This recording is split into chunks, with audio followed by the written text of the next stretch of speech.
चतुर्भुजं प्रसन्नवदनं ध्याये सर्वविघ्नोपशान्तये नारायणं नमस्कृत्य नरं चैव नरोत्तमं देवीं सरस्वतीं व्यासं ततो जयमुदीरये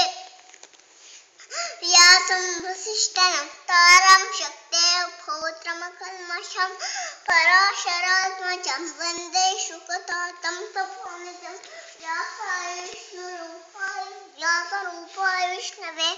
नमो वै ब्रह्मनिधये वसिष्ठाय नमो नमः अविकाराय शुद्धाय नित्याय परमात्मने सदैकरूपाय विष्णवे सर्वजिष्णवे यस्य स्वर्णमात्रेण जन्म संसार बंधनात् विमुच्यते नमस्तस्मै विष्णवे ओम नमो विष्णवे प्रभविष्णवे श्रीवैशंपायनोवाच श्रुत्वा पावनानि च सर्वशः यधिष्ठिरश्शान्तनवं पुनरेवाव्यभाषत श्रीयुधिष्ठिरोवाच किमेकं दैवतल्लोके किं वा फेकं परायणं सुमध्याख्यं कञ्चन शुभं को धर्मः सर्वधर्माणां भवतः प्रमोदः किं च बन्धुजन्म संसारबन्धनात् श्री भीष्मोवाच जगत्प्रभुं देवदेवं तं पुरुषोत्तमं स्तवन्नाम संस्कृतिं पुरुषस्तुतितुः तमेव जय नित्यं भक्त्या परशुमव्यं ध्यायन् स्तवन्नामस्यंश्च यजमानस्तमेव च अनादिनं विष्णुं सर्वलोकमहेश्वरं लोकाध्यक्षं सुनित्यं सर्वदुःखादिगो भवेत् ब्रह्मण्यं सुन्दरमद्यं लोकानां कीर्तिवर्धनं लोकनाथं महद्भूतं सर्वभूतबुद्धो भवद्भवम् एष मे सर्वधर्माणां धर्मोऽधिगुणवतः येद्भक्त्या पुण्डरीकाक्षं स्तवैरचेन्नरस्ता परमं यो महत्तेज परमं यो महत्तपः परमं यो महत्नमः परमं यः परायणं पवित्राणां पवित्रं यो मङ्गलानां च मङ्गलं देवतं देवतानां यो भूतानां यो व्यक्ता यतः सर्वाणि भूतानि भवन्त्यादियुगागमे यस्मिन् च प्रयान्ति पुनरेवैवाक्षये सत्यलोकपुराणस्य जगन्नाथस्य भूपते विष्णो नाम सहस्रमे शृणु पापव्यापहम् यानि नामानि गुणानि विख्यातानि महात्मनः विपरीतानि सानुक्षामि भूतैः ऋषिर्नाम्नां तस्य वेदव्यासो महामहिः छन्दोनिष्ठ तथादेव भगवान् भक्तिसुदहं अनुशंसं शङ्ख्यं जयमुह्याङ्गनः त्रिसमाहृतं सश्यशते विनियुज्यते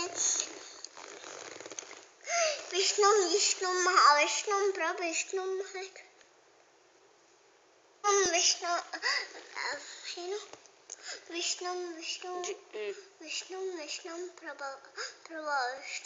प्रभविष्णुं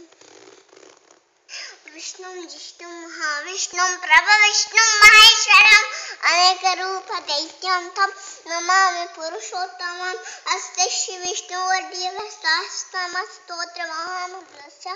श्रीवेदव्यासो भगवान् ऋषि अनुष्टुप्छन्दः श्रीमहाविष्णुं परमात्मा शिवनारायणो देवतां अमृतां चोद्भूपां ऋषिभेजं देवकीनन्दनसृष्टे शक्तिः उद्भवः क्षोभनो देवी त्रिपुरमन्त्रम् शङ्खभैरवनकी चक्रेतिकीलकं शार्ङ्गधनुगा गदा इत्यस्त्रम् अतङ्गफोनक्षोभ्यनेत्र त्रिसामासामेति वचम्